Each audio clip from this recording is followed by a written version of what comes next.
can you tell us a little more about how does it look in India? Well, as of today, we are coming out of our second wave, which is, compared to the last 2 months, we are in a much better position now. But we've had a very tough time the last 2 months. It was full lockdown in the country. And it's just since this week, that the lockdowns are being opened up because the cases are, reducing, but we are not yet in the green zone. We're still maybe orange, yellow, and need to get into the green zone. So no, we've had tremendous losses, both in terms of human life as well as economically. And but having said that, we are recovering really fast. And just 1 week of kind of being back to action, there are so many growth indicators in India already, because I think everybody's quite eager to kind of get back to the normal situation now. Mm-hmm. Yeah, in Poland, I think the situation is maybe a little bit better, because now we have got only 500 infected people, something like that. The vaccination is going very good. I think about 9 million people has taken 2 doses of vaccine. So the situation seems like to be coming back to normal. We hope so. But some of people tell us that we should be afraid of the third wave, which probably come to us in the autumn. So actually, we can do a lot of activities which we were not allowed to do earlier. We are happy because the summer is coming, so we can go to the movies, to the disco, to the shop center, to the seaside. We are not obligated to wear masks outside. So we are very happy, but we have to remember about COVID all time. So very hard times actually are now, but it doesn't depend on us. So absolutely, in so many ways, I think that this complexity is going to definitely be with us till the end of the year for sure, because of the third wave, the impending third wave, if I can call it that way. And the more cautious our countries are, the better it is. But, generally when we open things up, human nature is to get back, with each other to, yes, like you said, exactly. Go to the discotheques, go out, go shopping, movies, this, that. I mean, that's what keeps us excited, right? So it's hard. It's definitely very complicated. And I especially feel very sad for my children who are teenagers, and, a lot of restrictions, and it's not fun for them. Yes, exactly. Lina, a few words about our today meeting. I don't know if Viola told you that my presentation and also Viola presentation will be in Polish, if you don't mind, because the audience is Polish. And you can, of course, speak in English. It is not a problem, because most of the people in Poland speak English, so it will be two languages webinar for today, but it is okay. I think we have to begin in... Maybe we will ask about presentation. Do you have a presentation? Yes, we have a presentation. And also, how long do we have? How long do Harsha and I have? It depends on you. We don't have the limit. Oh, okay, fine. So then, in any case, we'll. I think, Harsha, let's try to put everything within. How many slides do we have, Harsha, totally? We have about 30. So I think we should. We'll try to kind of finish this within 30 or 35, 30 to 40 minutes. It's okay. And keep some time for questions. What do you say? Okay, because my and also Viola presentation will be very short, so we've got about 1 hour for our meeting. So just when the floor is yours, just So we'll tell us a lot about India, many things, because we are very hungry for this information. You know, I just also want to tell you that we cooperate with India as if about our exhibition in bicycle subject. We've got a few exhibitors on a bicycle show just from India. So we know a little bit about this market. No, and in fact, even Indian people are very intrigued about accessing Poland. They know it's, it's different from being in Western Europe, and they also see it as a very good access point to Eastern Europe, and Poland being large enough, as a market and also quite advanced.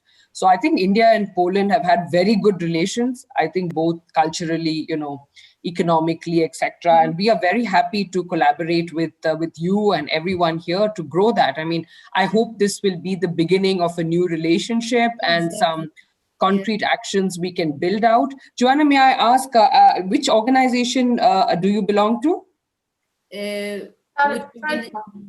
Kielce Trade Fair. Kielce Trade Fair. Okay. Yeah. So it's like, because we know Violetta really well, and I was reading about the other organizations like TK Exchange and yourself, and very interesting, I would say. And I think, we should talk post this event, look at the feedback and maybe have another call to see what we could potentially work together on, something concrete, as a future action.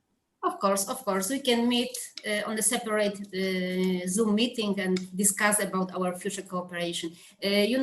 Our trade fair organizes about 70 exhibitions a year, and most of them are B2B exhibition. We've got a very big calendar of events. Of course, in COVID time, we were not able to do many of them, but we start from September this year.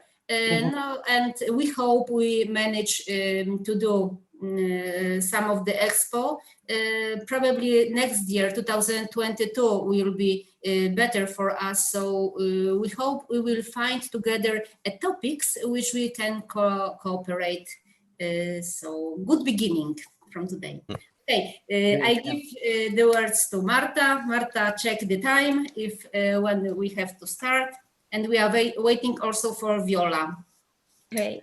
And also Harsha, you'll be sharing the presentation, right? Yeah. Okay, and then we'll for when we switch back to you, when I'm going, then you switch the slides, and then when you're going, of course, you have control. Yeah. Sorry. Yeah, guys, go ahead. Yeah, Marta, over to you. So we have 2 minutes yet, so we are waiting for everyone. So take your time. Okay. Just a moment. Wonderful. So, so we can see the companies as well joining. How many companies do we have, and which sectors do they belong to? Monica, how about the number? About 10, but they don't. About 10 from startups, from Asiu z Ekotechu. To są jakie? Ecology. Ecologic and I will check. Yeah. But I think that lots of people will see us at Facebook and also at YouTube, so they don't have to be connect at the Zoom, I think. Sure. Because time is not suitable sometimes for them. Of course, yeah. Digital can be convenient, but there are so many digital events as well taking place. You have to be. Of course. Yeah.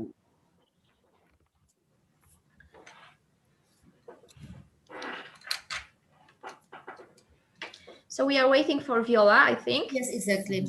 Okay. Here is Viola.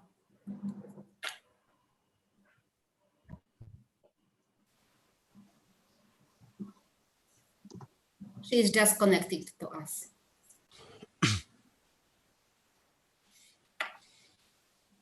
Dzień dobry Pani Violetto. Pani Violetto, czy Pani nas słyszy? Dzień dobry, słyszę. Dzień dobry, witam wszystkich. Dobrze, czy Pani się będzie z nami łączyła jeszcze kamerką, czy tylko będzie... Tak, już włączę. Dobrze. Już widać wszystko? Tak, wszystko widać. W takim razie myślę, że możemy już oficjalnie zaczynać. Serdecznie witam Państwa na kolejnym z cyklu webinariów organizowanych przez Targi Kielce w ramach platformy TK Business Exchange. Tym razem kierunek nieco orientalny, ale mam nadzieję, że równie interesujący dla Państwa. A mamy tym razem przyjemność organizować dla Państwa Polsko-Indyjskie Dni Współpracy Gospodarczej. Oddaję głos pani Joannie Marcjan, zastępcy dyrektora Wydziału Targów Targi Kielce. Dzień dobry Państwu, witam Państwa serdecznie. W imieniu Zarządu Targów Kielce chciałabym serdecznie podziękować naszym gościom za przyjęcie zaproszenia do udziału w naszym dzisiejszym webinarium. W sposób szczególny pragnę podziękować naszemu partnerowi strategicznemu dzisiejszego wydarzenia.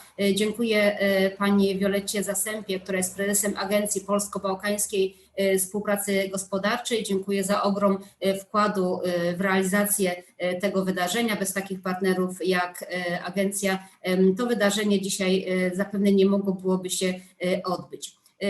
Szanowni Państwo, dziękuję również naszym prelegentom, Ms. Lina Pisz-Thomas from Global Business Inroads.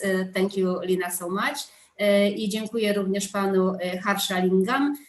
Thank you for being with us and thank you for your support.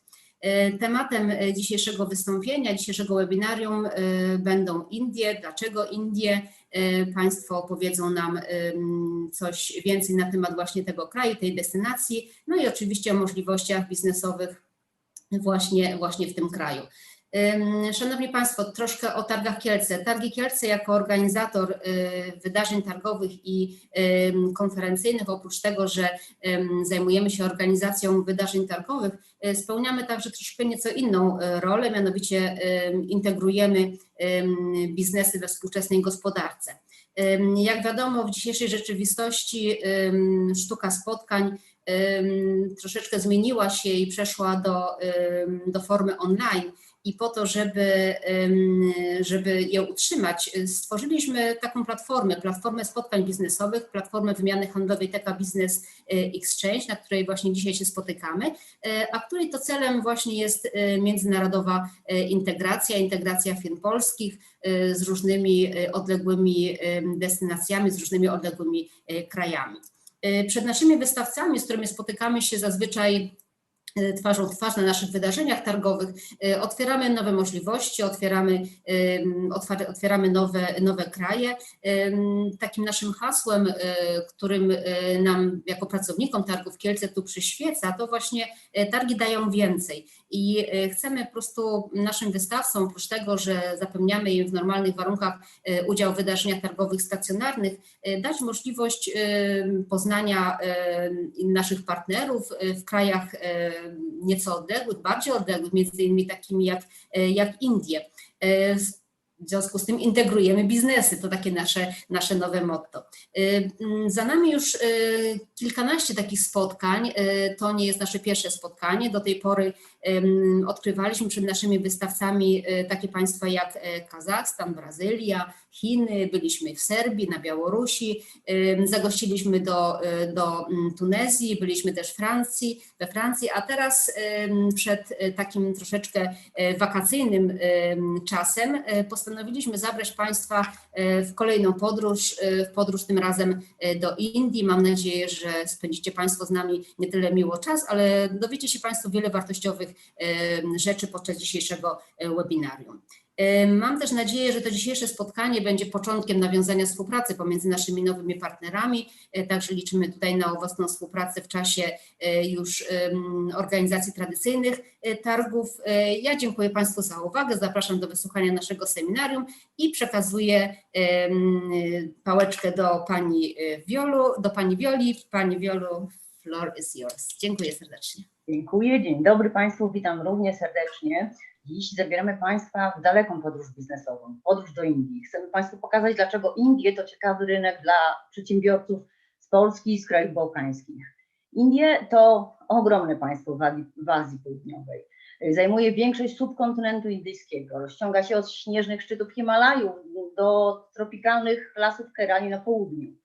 Indie pod względem rozległości zajmowanego obszaru zajmują 7. pozycję na świecie. Indie to drugie po Chinach najludniejsze państwo świata. Według dostępnych ostatnio danych liczba ludności w Indiach to 1 366 milionów osób. Indie w końcu to państwo, gospodarka, która szybko się rozwija. W latach 90. XX wieku rozpoczęto w Indiach realizację licznych reform gospodarczych. Te reformy trwają zresztą do dziś. Mają one na celu m.in. deregulację, liberalizację gospodarki, oczywiście prywatyzację. Wtedy również w tych latach 90. rozpoczęto liberalizację polityki w obszarze bezpośrednich inwestycji zagranicznych. Większość restrykcji dotyczących zagranicznych inwestycji została wtedy zniesiona, zostały uproszczone procedury. Z nielicznymi wyjątkami firmy zagraniczne mogą w tej chwili inwestować w Indiach samodzielnie albo w formie joint venture na przykład. Obecnie tylko w bardzo nielicznych gałęziach przemysłu inwestycje zagraniczne są ograniczone czy zabronione.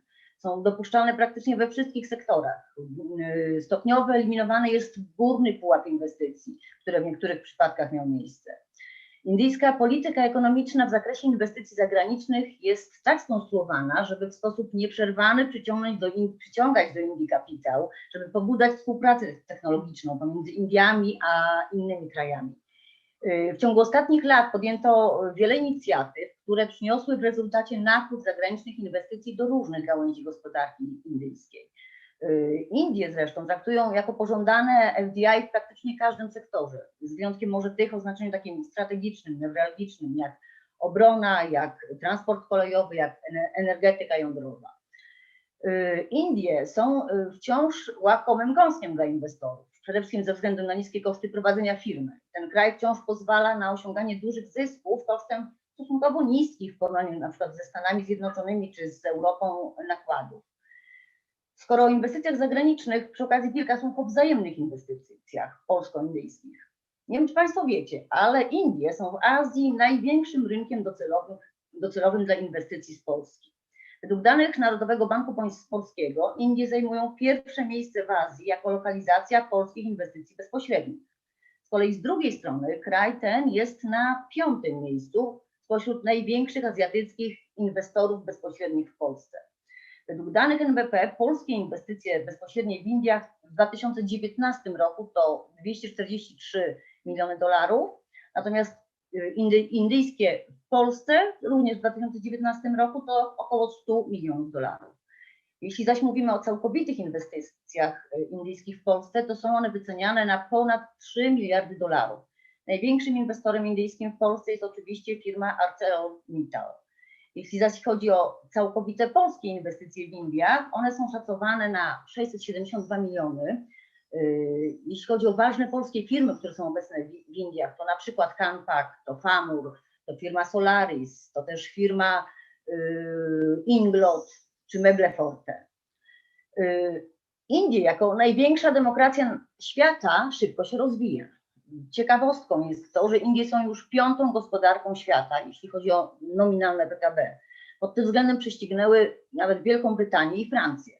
Pod względem parytetu siły nabywczej Indie są już nawet 3. krajem. Co więcej, jak twierdzi w swoim raporcie think tank World Population Review, Indie szybko doganiają pod względem PKB 3. gospodarkę świata, czyli Niemcy. PKB w Indiach w 2019 roku wynosiło 2,94 biliony dolarów, podczas gdy w Wielkiej Brytanii było to 2,83 biliony, a we Francji 2,71 biliona dolarów. PKB Niemiec na przykład to 3,86 biliony dolarów. Oczywiście sytuacja nie wygląda tak różowo, jeżeli weźmiemy pod uwagę PKB per capita, bo w Indiach wyniósł on w 2019 2170 dolarów, podczas gdy PKB drugiej gospodarki per capita, oczywiście drugiej gospodarki świata, czyli Chin, wyniósł 10 tysięcy dolarów, a Stanów Zjednoczonych no, prawie 63 tysiące dolarów. Dla porównania polski PKB per capita według tego raportu wyniósł niecałe 17 tysięcy dolarów. Szczególnie szybko w Indiach rozwija się sektor usług, w tym usług dla biznesu. On odpowiada za około 60% indyjskiego PKB i zatrudnia 28% pracowników. Za to szeroka gama nowoczesnych gałęzi przemysłu odpowiedzialna jest za 23% PKB Indii. Indie bardzo dobrze wykorzystały swoją dużą, wykształconą populację anglojęzyczną, stając się głównym eksporterem usług informatycznych, usług outsourcingu biznesowego i pracowników oprogramowania. Jeszcze kilka lat temu Indie kojarzyły nam się rzeczywiście głównie jako usługi outsourcingu biznesowego, ale teraz stały się też dla biznesu technologicznego ważnym ośrodkiem projektowym i rozwojowym. Ten kraj doświadcza rozkwitu przedsiębiorczości, rozkwitu współpracy w dziedzinie technologii informatycznych. Ciekawa rzecz, że w 2020 roku Indie ogłosiły ambitny plan rozwoju technologii i premier Indii, Narendra Modi, zaprosił do współpracy również firmy z Polski. Indie mają bardzo dynamiczną technologię, bardzo dynamiczny ekosystem startupowy. Są z tego dumne zarówno w kraju, jak i za granicą. Młodzi Hindusi doskonale radzą sobie w dostarczaniu rozwiązań technologicznych w różnych sektorach. Więc dzisiaj zabieramy Państwa do serca indyjskiej technologii, do Bangalore. Bangalore to technologiczna stolica Indii, zwana zresztą przez wielu indyjską Doliną Krzemową. Swoje biura tutaj mają największe korporacje świata, takie jak Google, IBM, Intel, i to one właśnie odcisnęły swoje technologiczne piętno na mieście i nadały mu charakter. Bangalore ma również siedzibę nasza partnerska, zaprzyjaźniona firma Global Business Inroads, która za chwilę opowie Państwu więcej o rynku indyjskim i okazjach biznesowych na tamtym rynku. Wszystkie firmy zainteresowane współpracą oczywiście zapraszamy do kontaktu i będziemy wspólnie pomagać Państwu w kontakcie z naszym partnerem indyjskim. Dziękuję serdecznie. Dziękujemy bardzo Pani Wioletta Zastępa, prezes zarządu Agencji Polsko-Bałkańskiej Współpracy Gospodarczej. A my przechodzimy już do naszego clou naszego spotkania. Przed nami Pani Lena Pisz-Tomas, Dyrektor Global Business Inroads. Please, the stage is yours. Thank you so much, Marta. It's such a pleasure, first of all, to have three women, start this event. Normally when it comes to technology and business events, the proportion is always not at least maximum women, but so very happy to join all of you today here. I'm based in Bangalore in the south of India. If you're wondering where I am today in this virtual world, my name's Lena Piche-Thomas. And I welcome you all to this session. And thank you so much, first of all, for your interest in India. I must say that India is also very interested in Poland.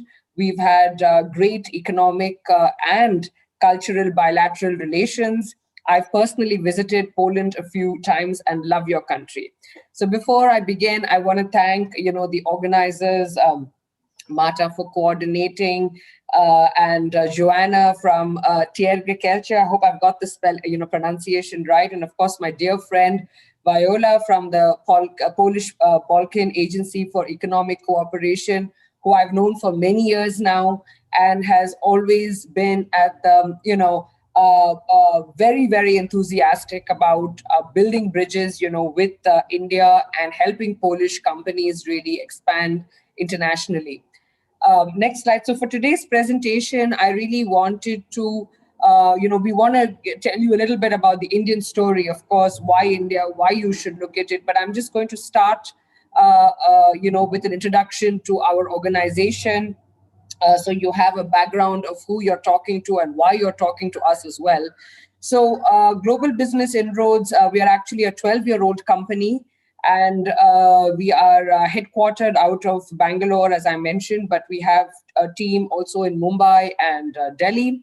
And most importantly, today, we also have offices in Europe, UK in Cambridge, and as well as in the United States, and a team in Malaysia as well. So we are pretty much working internationally. And our mission is really to scale tech access and deployment. And what do we mean by that? I mean, the problem we set out to solve is that, there are so many challenges and opportunities in different markets. And there are so many technologies being invented all over the world.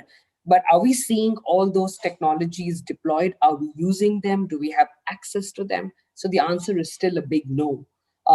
So whether it is looking at digital transformation, or looking at sustainable development, or access to healthcare, and the right kind of agri solutions. If you look at it, we have a lot, and at the same time, we haven't leveraged it enough. So that's the problem that GBI is trying to solve, and we want to scale tech access and deployment globally. We initially began by helping technologies enter the Indian market.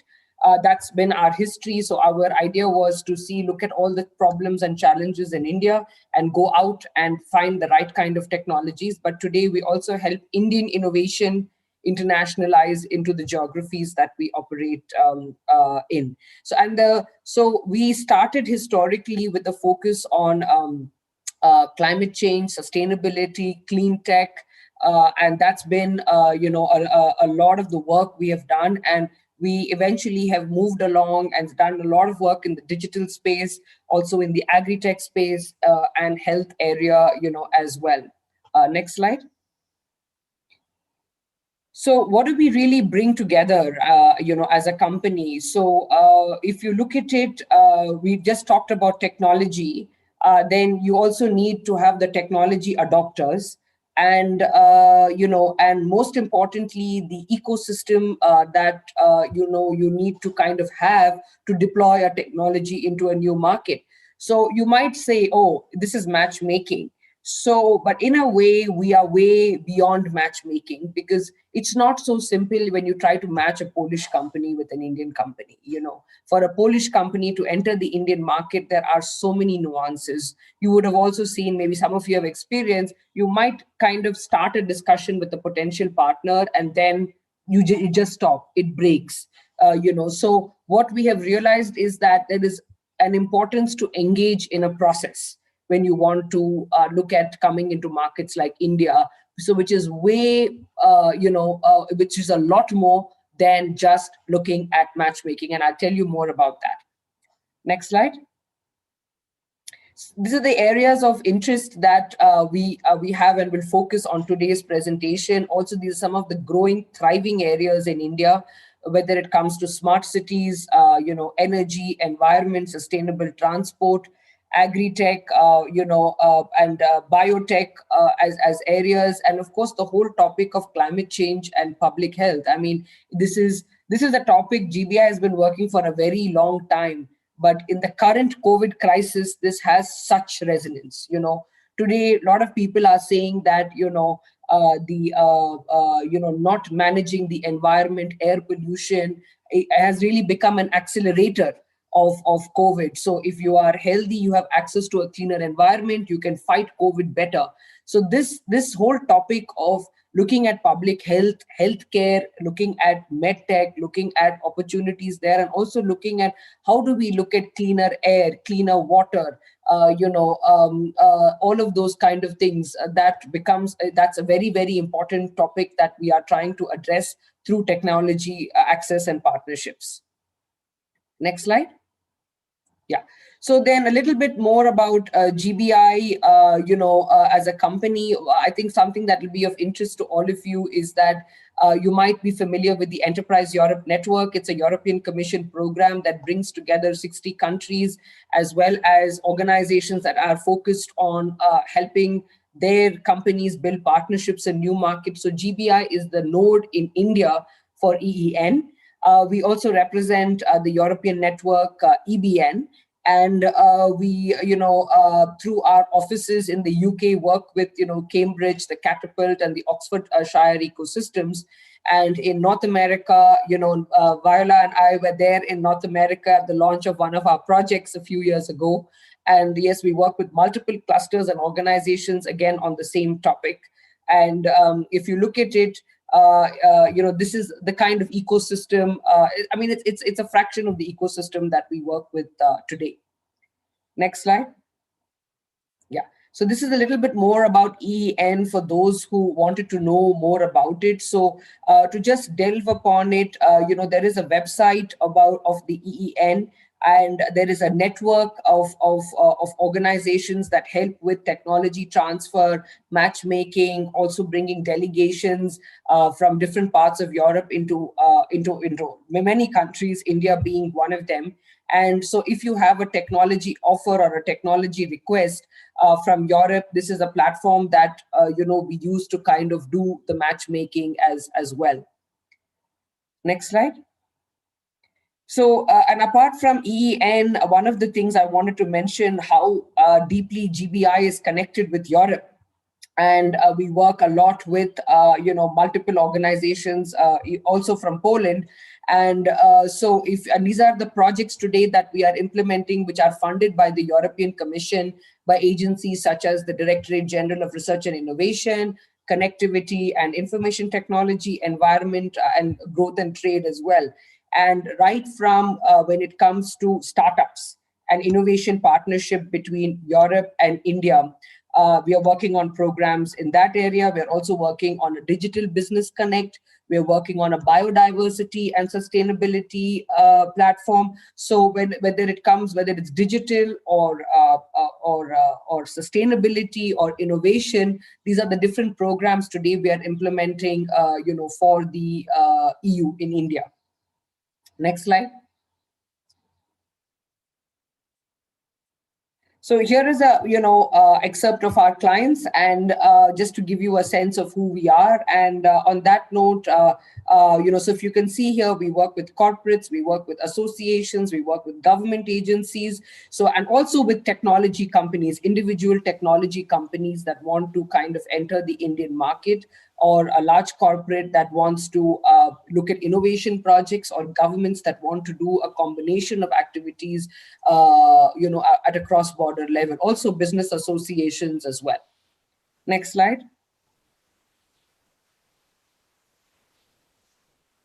So yes, on this, with that, I hope, you have a pretty decent background about, who we are. And I want to quickly introduce to you our COO, Harsha Lingam, who's also joining us today. And he will present, a little bit more about why India and why Polish companies should consider, India for their business. Harsha, over to you. Hi, everybody. Good morning in Poland. Thank you again for joining us today for this session. As Lena mentioned, I'm the COO of Global Business Inroads, and we have been promoting and working with a lot of international technology companies, helping them access the Indian market. And just want to take you through a few slides on why India has become like a huge destination now in various sectors and segments. So if you look at just a snapshot, India, we have like one of the largest populations, urban populations. We are one of the fastest growing economies. Obviously, the GDP has dipped a little bit over the last year or so due to COVID, but we're hoping to see a lot of a comeback in the sector as soon as possible. We have, you can just looking at the numbers, we have the average age of people in India. We have a very young, youthful population as well coming into the market very soon. If you just look at it, by 2021, India will have the largest database, a network of internet users. It's larger than the population of all the 6 of G7 countries. So we have very big targets, very big ambitions in terms of growth in India. Some of the key sectors that have still kind of been growing due to COVID as well has been obviously in the energy sector. So we have a lot of ambitious targets for renewable energy. There's a lot of support from the government as well. And then IT and the digital technology is as well. We are actually spending a lot of money, and COVID has obviously accelerated that entire process of helping companies go more and more digital as well. And India is one of the largest destinations where people are coming to get solutions for digital technologies as well. The other obvious growth sector is the healthcare sector as well. As you know, even in the pharma sector, even in the medical devices, India has grown a lot. And we are also looking at growing into more digital versions of healthcare as well, getting into telemedicine and things like that as well.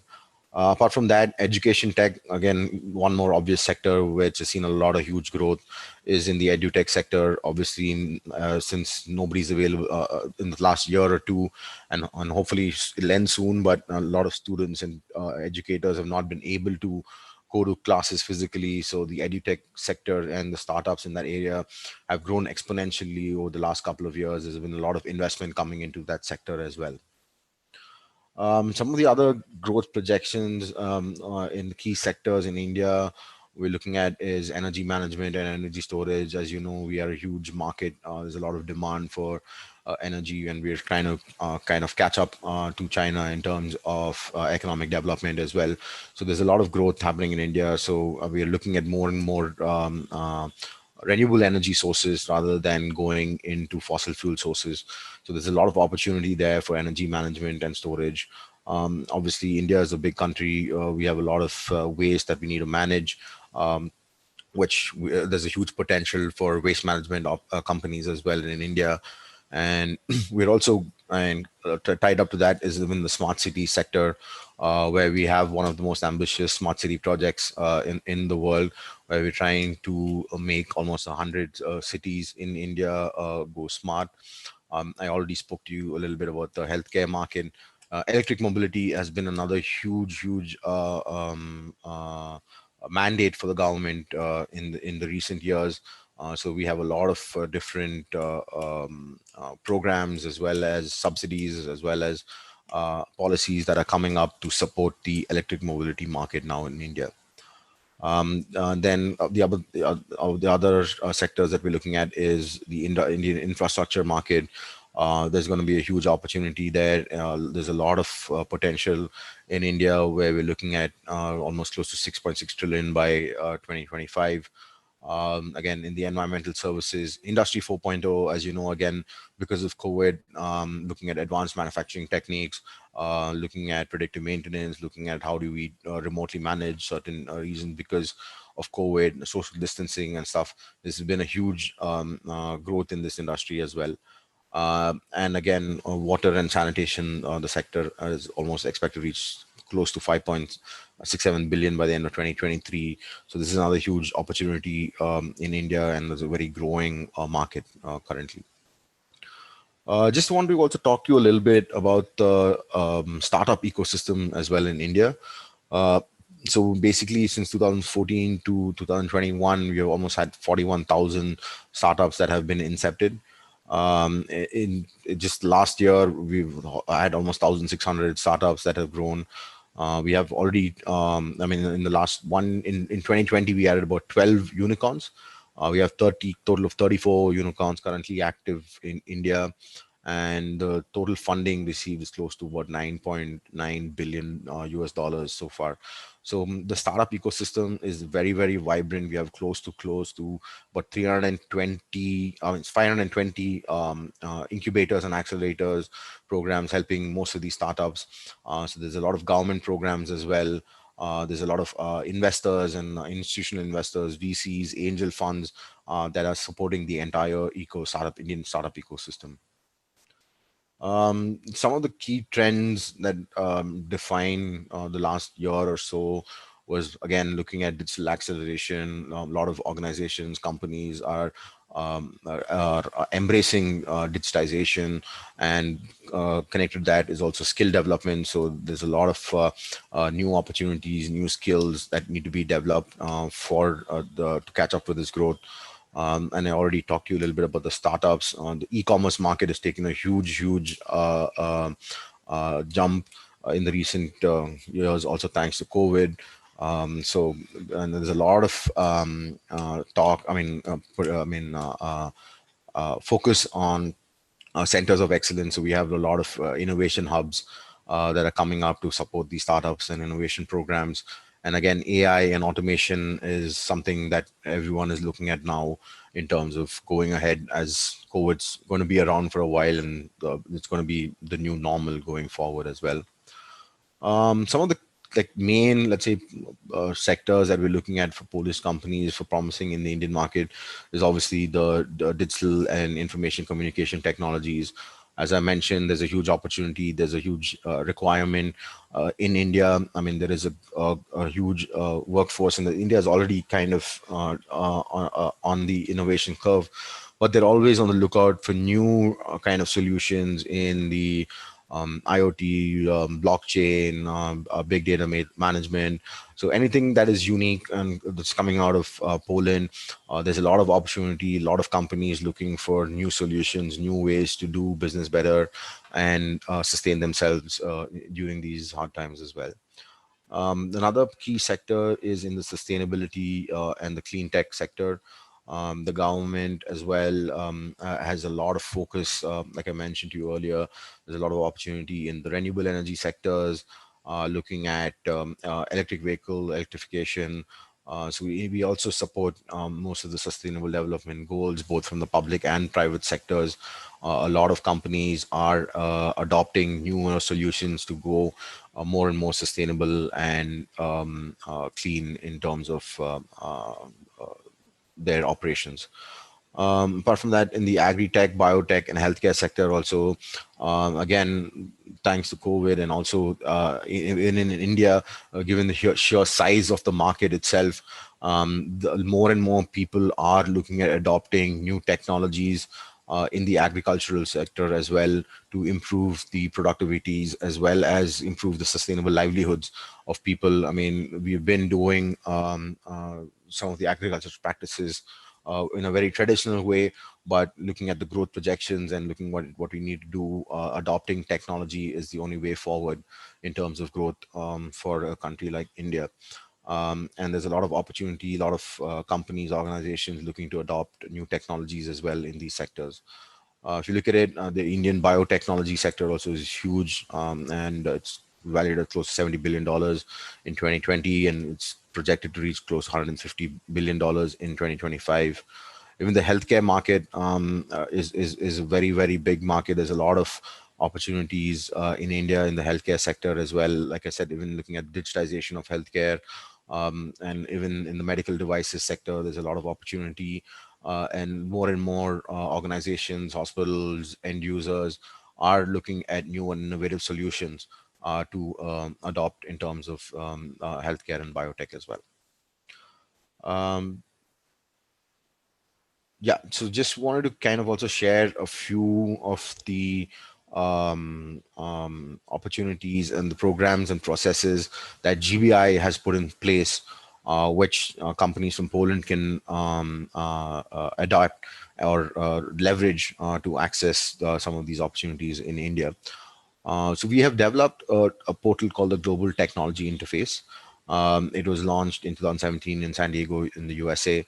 So basically, it's a portal for helping companies collaborate with each other. It's a platform to help early market discovery. So we have primarily two different types of users. One's are technology displayers and technology scouters. Technology displayers are organizations, are startups, are companies who have a specific technology that they would like to showcase to somebody and find potential partners or customers in another market. And technology scouters are organizations who are looking for specific technologies in a specific sector, in let's say in digital or in agri-tech or something like that. So the idea is to help the technology displayers, which are the supply, connect with the technology scouters who are the demand. The portal enables them to connect, facilitate discussion, identify early opportunities. And we also do focus a lot on open innovation. So we help corporates, governments, organizations with launching as well as facilitating open innovation challenges as well through the Global Technology Interface portal. One of the other key services that GBI provides is called the Technology Management Interface. So this basically takes you right from the initial stages of just trying to understand the market to commercialization and deployment into the market, into India. So the first step is basically just leveraging the Global Technology Interface Showcase. You can register on that for free as a technology displayer if you have a solution that you would like to present to the Indian market. And then the next step, once you kind of get some initial traction or feedback, from the showcasing your technology there, and you think that there's opportunity for your solution to access the market, then we can help you with market research, customer identification, helping you identify pilot projects, use cases, and help you develop an ecosystem, help you with viability assessments and feasibility studies as well. And then obviously right now, given that COVID is still on, there's no more travel between countries. We are still facilitating a lot of these discussions and meetings with potential partners and customers virtually, and we've seen that there's a lot of uptake for that. And again, like I said, it might be the new normal. So we've been facilitating a lot of these kind of discussions online, and Lena will talk to you a little bit more of those kind of engagements a little bit later. We also, this is another service which we provide, is the local representation in India. And we've done this successfully for multiple companies from Europe and UK, especially since the COVID times. Nobody's able to travel, nobody's able to access the Indian market. So we are helping them by representing those organizations in India. So we have the first initial levels of discussion. We meet the clients on their behalf, also given the our time difference and stuff, have those initial discussions, represent the company in India, and then help them connect with the right potential partners and facilitate discussions. We also help with technology indigenization. So if you're a product company, if you're looking to manufacture in India, looking at sourcing parts, looking at developing a supply chain in India, we help you with that as well. We have support with IP management, business analytics, model development, and we also, through our partners, provide a lot of advisory services on finance, company incorporation, and helping you liaise with the government as well. Apart from that, we've also launched a global, a physical center called as the Global Technology Experience Center. Basically, this is a living lab. So if you want to kind of test your technology or your product in the local market in India, to kind of look at to see how you might need to rework on an innovation, or look at reworking on some certain aspects of the business model. So you can set up with this physical space that we have set up, where you can showcase your technology or product in that space. It kind of gives an opportunity for people to kind of come understand the technology, and also learn a little bit more before they kind of actually adopt that technology as well. So we provide services like idea validation, market access boot camps. We give you access to innovation calls, technology pitch events, accelerator programs, access to VCs and corporates and capital as well.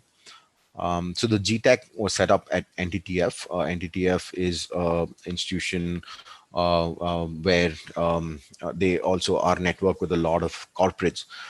They provide technical training. So the idea for us to co-locate in this area is also to help build the capacity of people who want to adopt a technology.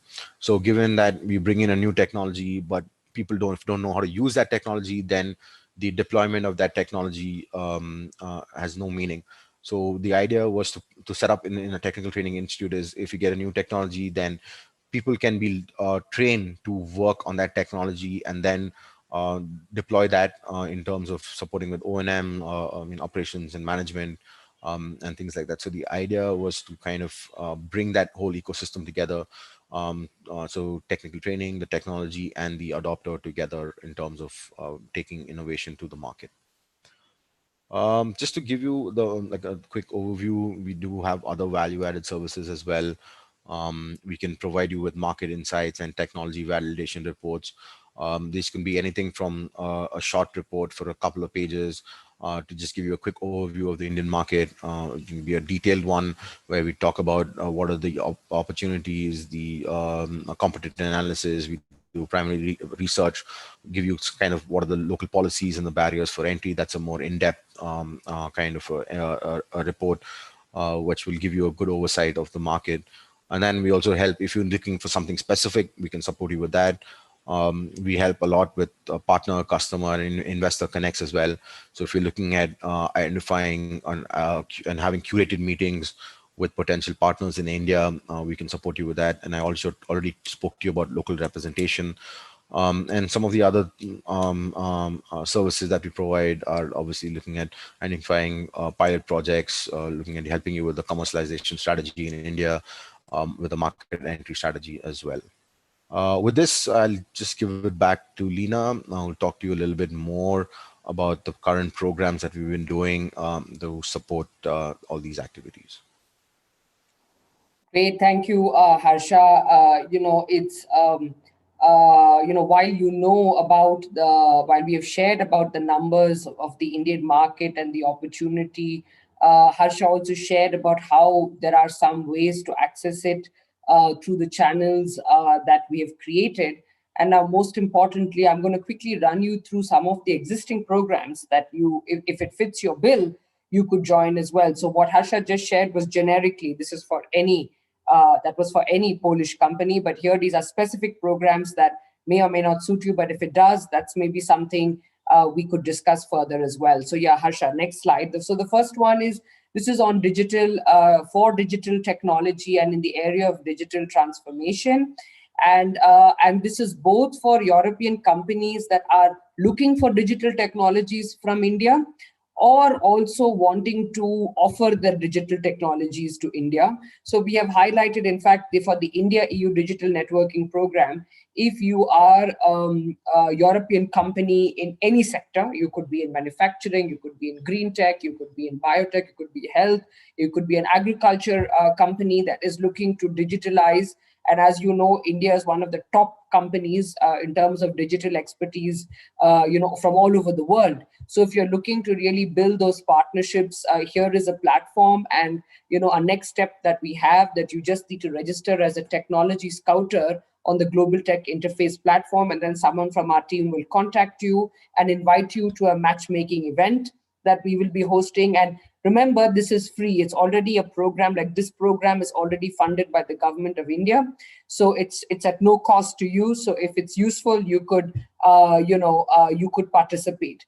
A second one is focused on bringing European technology to India. Again, here, if you're a European tech company, you need to just register as a technology displayer to get the whole process started.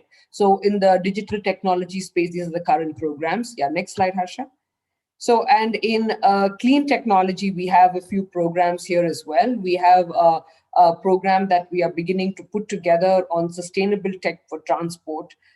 Harsha talked about the growing electric vehicle market in India for all the components, as well as, so if you're a component maker, or you're doing the full integration, or you're working on charging infrastructure, on smart technologies for mobility, then this is a program that might be of interest to you, as well. Next slide. And furthermore, in sustainability and clean tech, 3 areas that we are active in is in biodiversity. We have a platform, again here, which we are working on with the European Union to really look at how businesses can be more conscious of biodiversity, and how a growing technology access also to this field can activate more biodiversity actions. And related to that, actually, we are helping, working with the Common Land Foundation, which is a Dutch foundation, under an IKEA foundation funded program, to look at building biodiversity in a state of India called Chhattisgarh, which is in central India. This is called the Central Highland Restoration Project. And this project is focused on landscape restoration for rural India. So we are looking at finding solutions from all over the world to really look at deploying, whether it could be for, food processing, or look at distributed energy, or solutions for rural markets, market linkages for agri-tech products, innovations for sustainable agriculture. These are all the areas in which you can collaborate. We're also looking at a project in bamboo processing, non-timber forest product processing, market linkages, as I mentioned, and so on and so forth. And the third area, which is actually very new for us, is program we have co-launched as a part of the Enterprise Europe network on circular fashion and circular economy. And we are actually hosting a panel and B2B session at the Torino Fashion Week in Italy in October. So if you have any companies from the circular fashion and circular economy or textile area, we'd be very happy to talk to you about your interest to be a part of this platform as well. Next slide. Beyond these areas, the sector focused areas, a couple of platforms that we have that connect investors is what I want to share with you here. We have an India Venture Capital Connect with EU startups. So if you're a European startup that's keen to raise money in India, this is the program for you. And we have a similar program for EU venture capitalists to connect with Indian startups. So if you're a Polish venture capital fund, or you are a corporate fund, or you're an angel investor, and you're looking to kind of invest in Indian startups, this is a platform that you could join, as well. Next slide.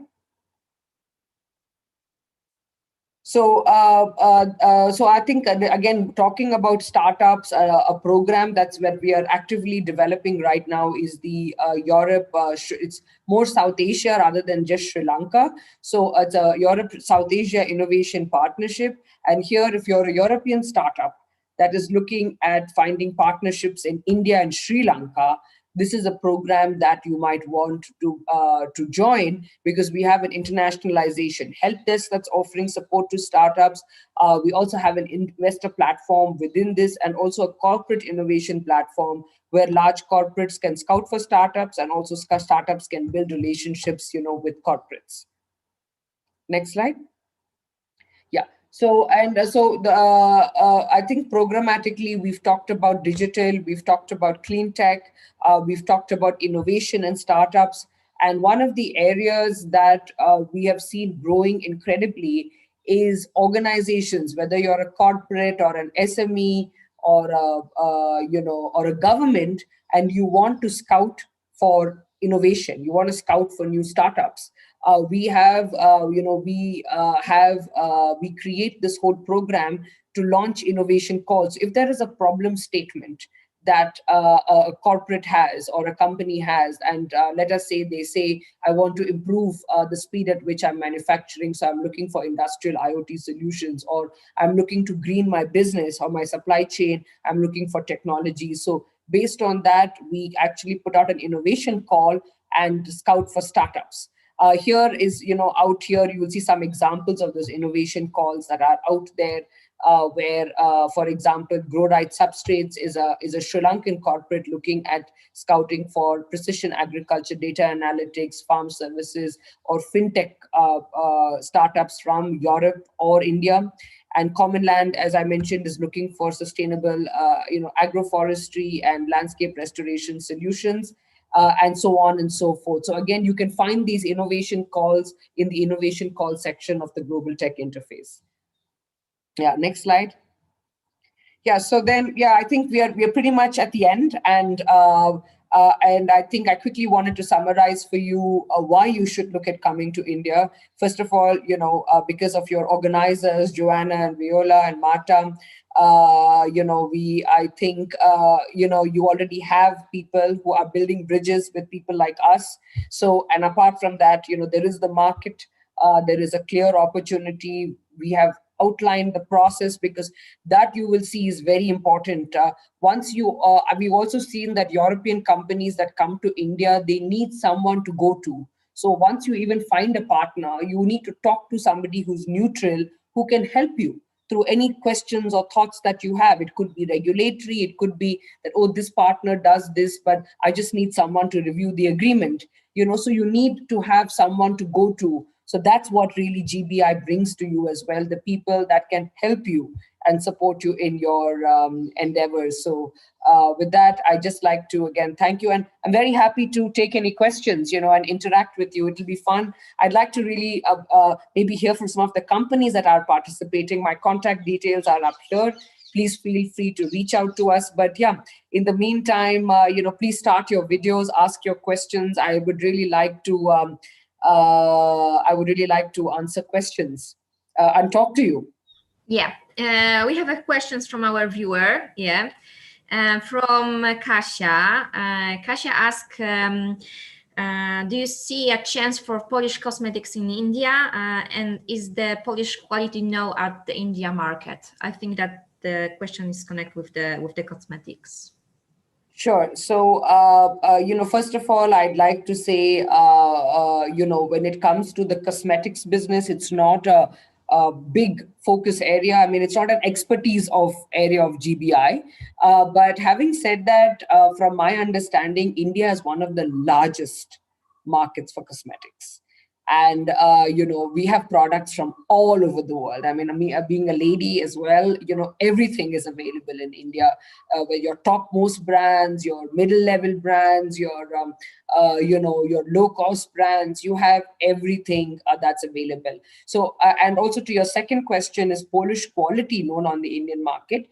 We are aware of European quality. I mean, today, Europe resonates with high quality and high culture, India has a very high resonance with quality from Europe. Specifically about Polish quality, I wouldn't be able to comment about it.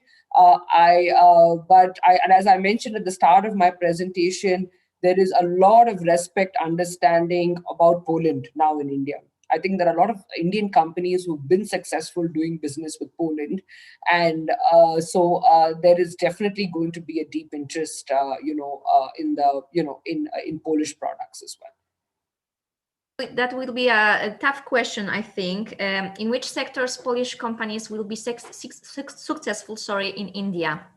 Okay, so it's in the sense that it's a question I'll break up into two parts. One is for Polish companies.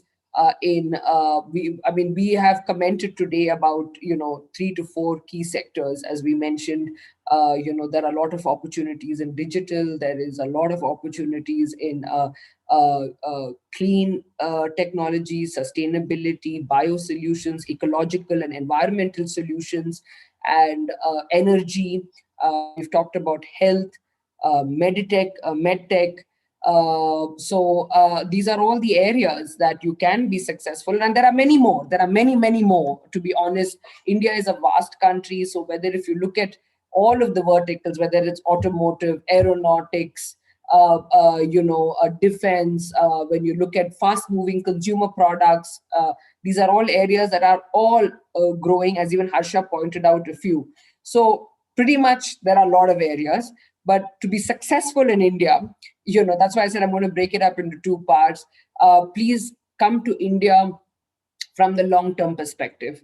It takes, you need to build relationships here on the ground, and you need to spend time. I mean, I'm not saying physically, because today you can have representatives and a lot of people that will help you on the ground, like GBI. There are, companies, so you'll get a lot of support, on the ground here. But to be successful, one of the things I tell European companies, don't just plan a mission, come here, spend a week and meet some people and think you're going to build a successful business. So you need to really engage operationally. You need to have one is a point person in your company that can dedicate time to India, not full time, but at least a little bit.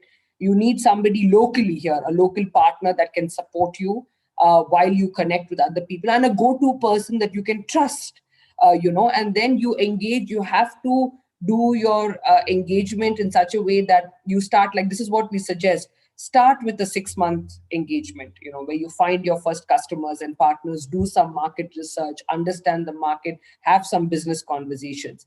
After those 6 months, decide what much resources you want to add. Like, okay, you've had some good meetings with potential partners, and now, I need to have a representative office. I need to start doing some sales, or I need to look at building a local business model or localize my product for India. So you spend the next 6 months developing your strategy, and in 12 months you'll be ready to kind of start selling. I mean, you could be selling within the first 12 months also, but the point is, you need to take time to prepare, which is often something, people don't do because they just want to jump and they want sales, which everybody does.